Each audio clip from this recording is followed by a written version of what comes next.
Great day, everyone. Great day. Happy that you're back at Chris Varian's YouTube channel. Cha-cha-cha. Yeah, so we were talking about coming out of the treatment center in my life, right? And just the things that happened then. And, that first year or so of just learning to live without alcohol and drugs, right? It's tough. It's a tough, it's a very simple thing, but it's not the easiest thing either, right?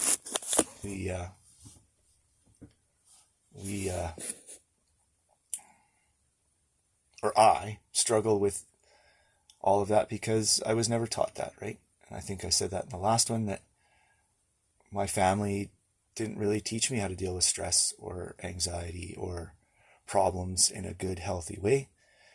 They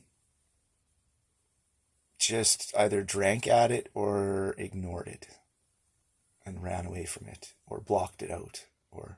And that's exactly what drugs and alcohol did, is they blocked out all of my issues, all of my problems, all the pain I felt. They just made it so that I didn't feel it, right? Or I lessened it. I guess I still felt it.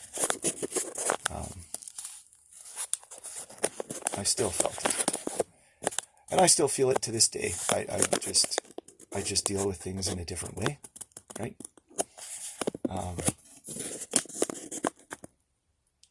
So I guess I'll talk to you guys about the years following that. So year 3, 4, 5, 6, 7, 8, 9, what I found was that I needed to go to an AA group. I needed to go. Well, I went once a week in Roblin for, I bet you a decade. And I didn't really have a ton of money. Again, I was on my own, just starting back out. I didn't have any savings or anything, so I was limited in how far I could drive, how far I could travel to go to meetings. And none of the guys in AA in those years, like after my first 2 years, none of them really went anywhere. They just went to their one meeting a week. And that was that. It wasn't the greatest AA meeting, but it was an AA meeting, and it helped me stay sober. It gave me a group of people that had been through what I was through, right? And someone to talk to. I didn't have a counselor anymore online. I didn't have family to talk to. I didn't have anyone that I could trust in that way. So, yeah, I needed that. I needed that outlet. I needed that outing, because all I did was work. I just worked and worked on my acreage and went to an AA meeting. That's pretty much my life. I tried to go and visit old friends in Selkirk, and it was just too triggering, and most of them were in bad shape. There were a few, I did go to visit a few of them, but they were pretty busy. They have kids and all kinds of stuff going on, so I couldn't go there all the time, right? But once or twice a year, I would go and visit my buddy Rick and his wife Crystal, and that's about it. I mean, there wasn't very many friends of mine out there that were in a good place.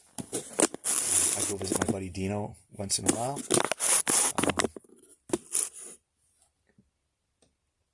So that was that. And I couldn't afford to go very often, like I said. So I just had to limit that. So the AA meeting really gave me a solid place to go every week and to let out my fears and frustrations in a safe place. No one there ever said anything negative about it. They didn't go around spreading gossip around town so it was a really good, safe place for that. And it worked really good. And the two guys that were opening the doors on a regular basis, they both passed away, And then I started opening the doors for probably my year 7 and 8. For 2 years there, I unlocked the doors and let everyone in and made the coffee and really took charge of the group and just kept it going because there wasn't anyone else to do it, just me. And it was a very small group. What I've learned in AA is if you're not out helping a world service and the area, and I'll explain more of that later, your group suffers, it shrinks, it doesn't attract. Right? We're not allowed to go on the newspapers and and try to promote ourselves. Right? That's not allowed. You're supposed to attract newcomers too, because they want the life you have, not the life they have. Right? And when you have a very small group, it's hard to show people that you have that life because you're only 1 or 2 people, 3 people in the town, and they don't even see you in action. They don't see you doing anything. You're just another face in the crowd, right? When you have a bigger group and you have more people and you're doing stuff out in the community, then they see it. They see it. They're attracted to it, right? It's just one of those things. You have to attract people. So I opened, and then a gentleman, I'm not going to use his name because I don't want him pissed off at me. He started coming to meetings again, and he took away my key. He said that it was his church, and that the church only wanted 1 key, and he was going to take the key. So then he opened the doors, and he made the coffee, and he kind of just took over, right? So kind of pushed me out of the way.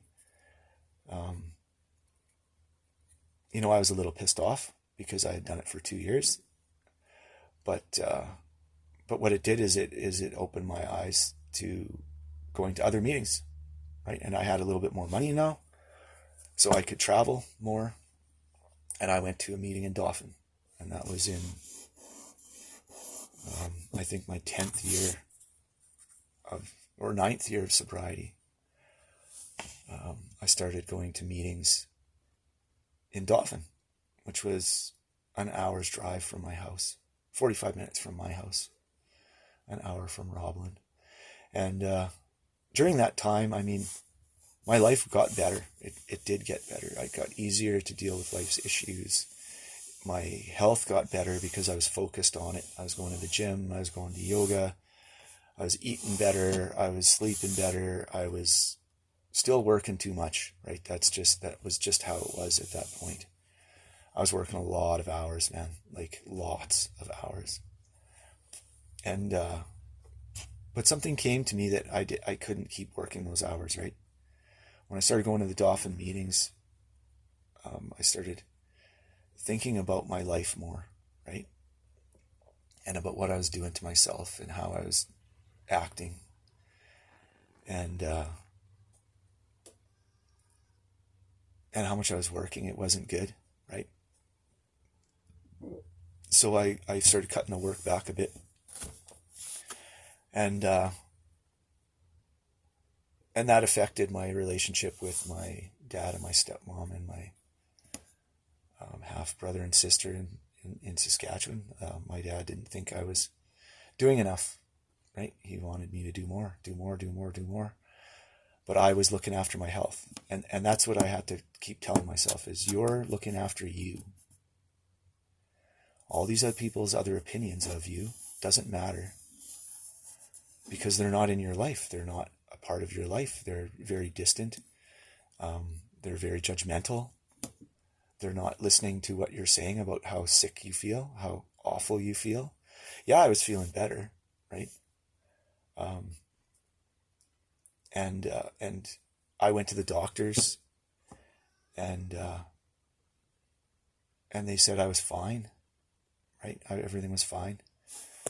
It wasn't until I went to a naturopath Korean doctor from Korea, and he said, okay, we'll go get a blood test, and we'll go over it, me and you'll go over it, and we'll look at all your markers, and we'll see where you are, right? Because there's something not right here, he says, and I don't want to start doing anything until we settle this down. We figure out exactly what's wrong. And so that's what I did. I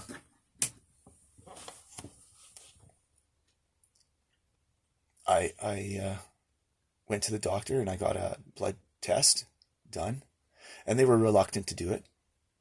I just said I wanted it, and that was that. So they did it, and then they didn't want to give me a copy. I mean, I had to argue with them to get a copy of my own blood test, which is absolutely brutal in this day and age, right? But I got a copy of it, and I went and I took it to Walter and the Korean guy, Walter, and I showed it to him. And he said, yeah, I can see why. He goes, the doctors here in the West, they wait until they can prescribe you a prescription drug, right? So everything's fine until they can prescribe you a drug. So they let things go longer than they should. He goes and he showed me right here. He said, your pancreas is right on the verge of having issues where you're going to have a prescription. And he goes, and once you start that, you'll never stop it. They'll keep you on it forever. And he said, here, your heart is at the point where they're going to want to give you statins, right? And so they're going to want to give you a prescription. It's not quite there yet, he said, but it's almost there. So they're waiting until it hits that point where they can prescribe you these drugs. And he said, my magnesium was low, and there was all kinds of stuff, and low magnesium isn't just twitches, it affects your heart and your brain and a lot of things, right? And so he started showing me where all these things were low. They weren't at the crucial point where your doctor would step in, right? But they were at a point where they were hurting, and he said, and this is part of the reason why you're always tired and you're always hurting feeling, right? This is a big part of why your back is sore and your shoulder is sore, is because all of your organs, internal organs, are sore. And I didn't know all this stuff, right? Like, I was just learning, and hopefully you guys will learn from this too, that your organs don't have pain receptors. So what they do is they find a body part that they're connected to through your nervous system, and they make that sore. So that because that's sore, it's telling you that your organs are sore. Your organs are sick. But we're not taught that. We're not taught that in our society, right? We're taught, oh, well, here's a pill. Here's another pill, right? My back pain, they wanted to give me Percocets. I said, well, I came out of rehab. I can't take Percocets. Oh, they're not addictive. They're not addictive. And the doctor keeps telling me that. And I'm like, listen, man, go tell that to the people that I was in rehab with, that all their addictions started from Percocet and then went to all kinds of different heroin and all kinds of different drugs. I said, like, what you're telling me isn't true. But him, and then I went through 3 different doctors during that first 9 years of sobriety, because none of them could grasp the understanding of being addicted, of being an addict, and not being able to take these prescription drugs. I took Robaxacet, which I did get addicted to, and I had to stop taking it because I had to take it, and that's an addiction. You have to take it. So I had to find other ways. That's where the yoga and all that, and learning about health, And so this Walter guy, he really helped me out. He did acupuncture and he did Chinese medicine, but he really helped me understand how health and nutrition and exercise and mental health all play a part in helping the body heal from all of these problems that we have, including addiction, right? So you don't have to block the pain out, right? And dealing with your emotions and the traumas that you've had in your past from your childhood and all that helps you deal with your addiction, but it helps you with your organs and your mental state, which helps your body feel better. It's just this big loop, right? It's a big circle. And that's what we're going to talk about in this channel, is we're really going to go into depth in all these different things, because they all really matter. And if I hadn't tried the alternative medicine, and I hadn't really listened to this Korean doctor fellow, Walter, like, I wouldn't be where I am right now. I would still be in pain, right? I probably would have had back surgery, because that's what they wanted to do, is fuse my discs together, or my vertebrae together, right? That's what they wanted to do. And the odd person I've talked to, it's helped, but most people, they said it helped for the first year, and then it was right back to problems. And it's because it's not the spine that's the problem, right? It's our emotions, our emotional state. It's our organs and glands and the internal state of our body.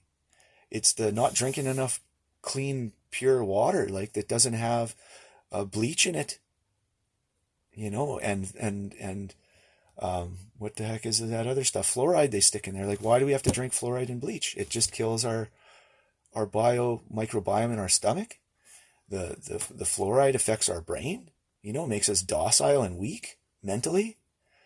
I mean, like, why do we want to do that? Why do we want to eat food that's toxic, that has all these pesticides and all these herbicides sprayed on them? Like, and the meat that we eat is injected with all these different drugs, to make the cows fatter, to make the chickens be able to live in a barn full of their own feces and never see the light of day, right? Or pigs, for that matter, right? If any of you go to a pig barn or a chicken barn and see how they're raised, and you still want to eat chicken and pigs raised that way, well, then that's up to you, right? If you never see it, then you don't know. You don't know how disgusting it is, right? How they're inhaling their own feces all day, every day. I've gone to a pig barn. I've helped build them, as a carpenter. I've been inside them. I worked in one for 2 weeks. I couldn't stand it anymore. I worked in a chicken facility for a week. I quit. And it's because of how they were treated, right? And that's way back when I was in my 20s and an addict, and I just looked for any job I could get, right? When I wasn't being a carpenter, because sometimes I couldn't find carpentry work. It wasn't that easy back then. But anyways, so once you see that, like, I can smell the dirty pork, right? I won't even eat pork anymore. Like, it's so rare. And it's because I can smell that inside of it. And same thing with chicken, right? If I'm not eating organic chicken, I can smell it. I can smell the dirt in the bird, because they're inhaling it. They're surrounded by it all day, every day. They never get a break from it. So it goes right into their pores, like how, like, we if we're around something really stinky, or we eat something like garlic, right? It's right in us. It comes out of our pores. Well, if you inhaled your own feces every day for, your entire life, 20 years, what are you going to smell like? What's going to come out of your pores? It's going to be the smell of your feces, right? So these are the things. And then all the drugs they have to give them to live in that environment. So when you start chipping that away, and you start living a life of pure food, pure water, you do your best. Like, all you can do is your best. Sometimes, you can't afford the organic chicken breast or the organic chicken meat. Like, and I understand that, so just do your best, right? But if you can, once you can, make sure that that's what you get, right? And same thing with the beef, like the beef I get from my mom's boyfriend that is grass-fed and grass-finished, and he doesn't inject it with a whole bunch of growth hormones and all kinds of steroids and shit. It's amazingly different if you put it side by side to the stuff you buy from the store that's from a feedlot. It's night and day difference, right? Night and day difference. The texture, the color, the amount of fat in it, everything. It's so different, and it's so much better. It tastes so much better. So you know, and you're helping your local farmers. And it's just, again, it's a big loop that when you start eating good, healthy food, you start going to the farmers markets, you start buying at the hippie grocery store. I don't know what else to call it, the health food store, grocery store, right? In Winnipeg, it's called Vita Health. When I was out west in the Okanagan and on Vancouver Island and in around Vancouver when we were traveling, it was called Nature's Path, I think. It was a great, like, I bought watermelons there, man. They were so amazing. So amazing. I didn't worry about spending $10 or $20 on a watermelon because I would sit down and eat the whole thing. It was a meal to me. It was amazing.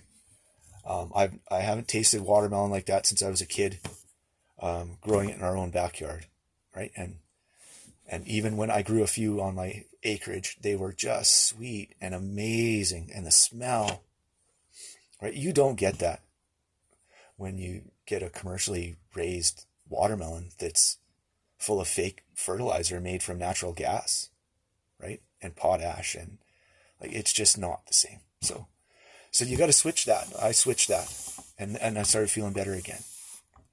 And all these things, you know, they take time. You don't rush into this because, again, when you're first starting out, you're probably hurting and broke and just getting by, eating ramen noodles like me, right? And then as time progresses, you get a little healthier, you get a little better, you get your finances get better. Now that I'm not drinking and smoking weed all day and smoking cigarettes, you know, like, I have the money for that, right? So the money that I was spending on alcohol, once I got rid of the alcohol, I still had the weed and the cigarettes in my life, but I got rid of the alcohol. So then I had that money that I was spending on the alcohol to then spend on better food, right? And buying a water filter for my water. And then when I quit smoking the cigarettes, which was my next step, and that was hard too. That was not easy. Believe me, I ate a lot of sunflower seeds, man. But I quit the cigarettes. So then that money, you know, that $10, $15 a day I was spending on a pack of cigarettes, that went into my food and water and health, right? And then a couple of years later, I quit smoking weed. And then that money went into, so once you get rid of all that stuff, now you got some money. Now what are you going to do with that money, right? A lot of people tell you, put it in the bank, buy a house, buy a fancy car. You know, like, you know, I'm telling you, I made those mistakes. I bought a new truck, right? I have a house that's rented out now on my acreage that's way too big for me. You know, I didn't need that house. I should have bought something smaller. That being said, I got a good price on it, so I'm not overly upset. And when I move back, I'm going to be happy because I'll have a room to do the YouTube in, right? I'll be able to set up a nice office space, and next summer, I'm moving back next summer. So, but all that money gets channeled into your health now. That's what I did. I started putting it into my health. I didn't worry about the new truck anymore, right? I didn't worry about all that stuff. I concentrated on my health. And when I started putting that time and that money into my health and get myself healthy, what a difference. Oh my God. It was easier to go to work. It was easier to deal with the stresses of life. Every month I would feel better and better and better, and slowly trickle up, you know,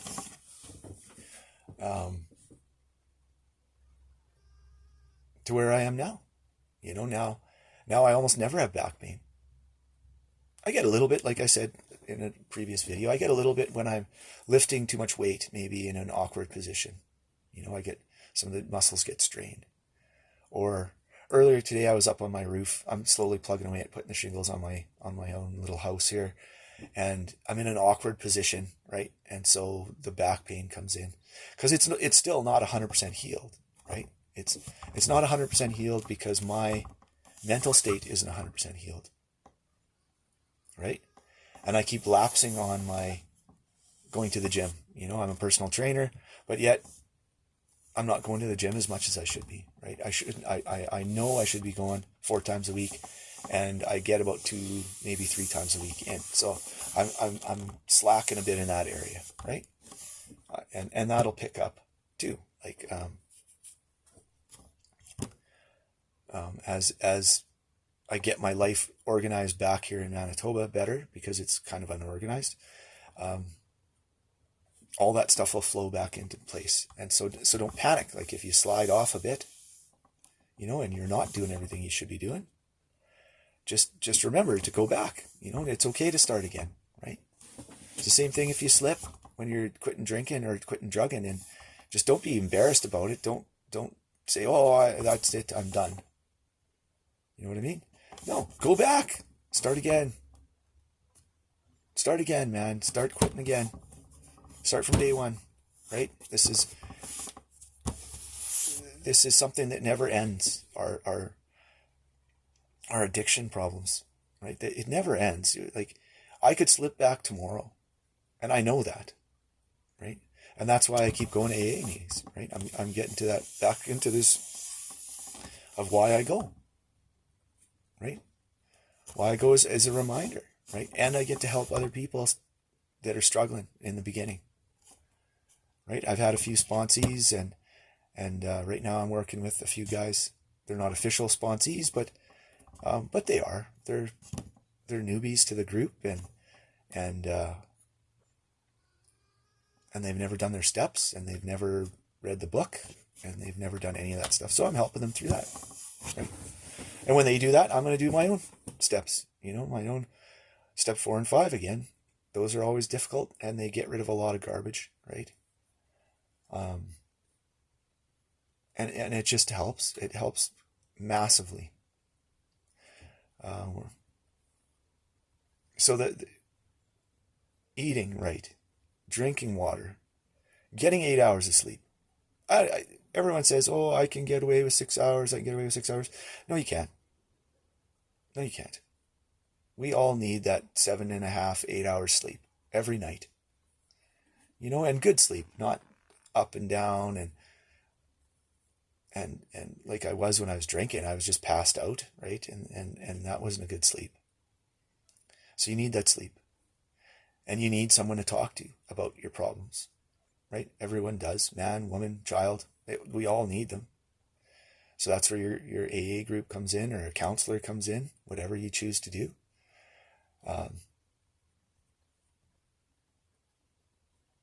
And just really making yourself the priority, right? Your health, your wellness is your number one priority, right? Like I said in the previous video, my sobriety is number one, right? Without it, none of the other stuff matters. And then my health is number 2. Again, because if I don't have my health, then all of my other things suffer. My relationships, my job, all of it. My family life, my friends, it all suffers because I'm not 100% me, healthy, happy, moving forward. I'm not, because I'm sick, right? So sobriety, my health, and then comes, my close family and my close friends, and then my job is down there. But even before my job, there's my going to the gym. There's that time is super important, right? Like, so my job is way down the list now, right? I'm sure my mom and my dad and my other relatives would just cringe when I say that. But it's not a priority to me. I need to do it. Like, I have to make money to pay the bills, right? I don't have a bunch of money in the bank, no one's going to be giving me any money. I'm not going to inherit anything. So it's up to me, which is perfectly fine. I don't mind at all, right? I'm going to probably work until I die, the day I die, right? But work isn't a priority. It's not my number one priority. I have to do all the other things first in my day, and then I go to work, right? That's the priority, right? And that's the way it should be in our lives. Like, work is just there to pay the bills, right? That's all your job is for. It's not for any other reason. And our society, unfortunately, in North America makes it where that's your identity. That's everything, is your job, right? First thing somebody asks you, so what do you do for a living? Right? Who are you? Oh, I'm a carpenter. My name is Chris and I'm a carpenter. That's right. That's not. Now, try to come up with a different way to introduce yourself, right? It's pretty tough because we're so indoctrinated into that. Even I haven't, even though I know that I'm not just that, it's just hard to do, right? So like, none of these things are super easy, but they are very important, right? They are very important to get that ball rolling.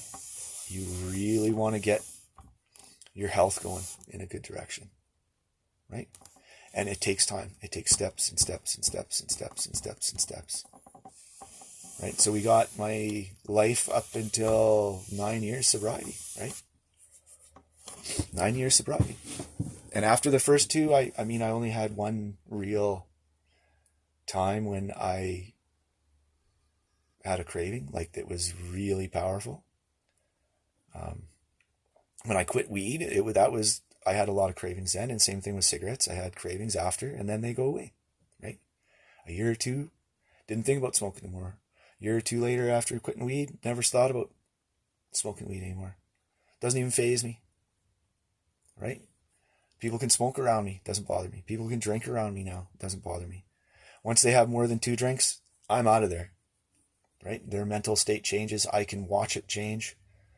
And it's the same thing with smoking weed. They smoke one little hoot or a little pipe, whatever, it's all good. They smoke a big fat joint to themselves. I'm out of there because I don't want to listen to them repeat themselves 50 times about the same subject, right? Like, just not interested. So, got you up to year 9, and we'll continue with some more tomorrow, guys. Ladies and gentlemen, thank you for coming. Thank you for watching. Like and subscribe if you feel like it. Leave a comment. Anything you want to talk about, please let me know. And I'll get to it. Have a great day. Because I know I will. Bye, guys.